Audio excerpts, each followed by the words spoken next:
Here's another tech tip for you from Mike's Archery. If you're headed to these pro shops, we want to give you a couple things to think about. The pro shops are going to thank me for this one.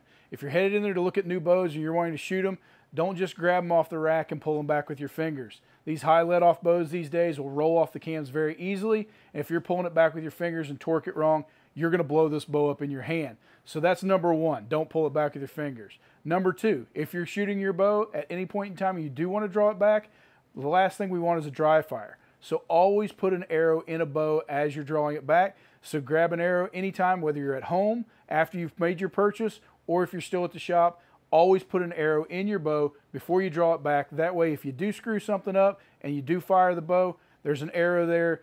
Less bad things happen if an arrow is in your bow. So those are your two tips for you. Make sure to always have an arrow in your bow when you draw it back, and never draw your bow back with fingers.